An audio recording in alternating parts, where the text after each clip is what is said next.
follow up on the rock knob shift extensions that I did, the one on the shifter here and the one on the T-case. I love the one on the shifter, it's great. But the one on the transfer case, it puts the knob at a height that it actually like rubs me on my leg while I'm driving. So I'm actually going to remove that one. And I have an 89XJ that's a manual that I'm probably going to put that one on, just to get the shifter a little bit closer to me. So put the factory knob back on down low, and since I'm in here doing stuff, I'm going to cut off this gap here on the actual extension here so it goes all the way down. It looks a little cleaner. Like I said before in the previous video about this, it's just about getting it done, but since I'm back in here doing work, I might as well fix it and make it look a little bit nicer. So I measured that distance, and it's about 1/4 of an inch from the base of the extension to the top of the original shift lever. So I'm going to take that off, put a thread cleaner or a thread chaser nut on it, and 3/8 by 16 I believe it was, I'll double check that. Cut it off with my little cutoff wheel, and then back the thread cleaner off, and it'll fix any of the threads that are jacked up and should make it clean to where I can just thread everything right back on. So we'll get that going and I'll check back with you guys.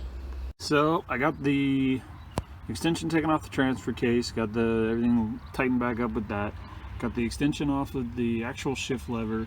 This is actually the thread cleaner nut that I've got on there ahead of time. You can kind of see, hopefully you can see that the mark I made. I took into account the little glue and everything that was on top for my measurement, because that's how much space I had when everything was together. So I'm hoping it'll be a little bit shorter than 1/4 inch. So I measured including that extra material on top, and hopefully we'll take a cut here and see how everything lines up. So measure twice, cut once, or if you're not sure, measure once and cut once and then take a little bit more, I guess.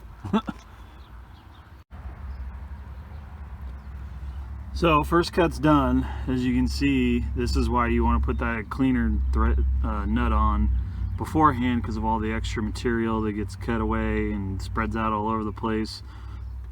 You can see I covered up the steering wheel with a welding jacket and an old shirt, covering everything else up. You can see all the little metal shards and everything. So we'll thread this off here and see how everything fits back together. All right, there we go. Nice and flush all the way down, good and clean looking. So like I said, it's not always about how it looks, but it was bothering me, and like I said, I was in here fixing the transfer case one, so I figured I might as well fix this one. Took me about 5-10 minutes once I got everything pulled together. No big deal. So we'll move on to the next project and go from there.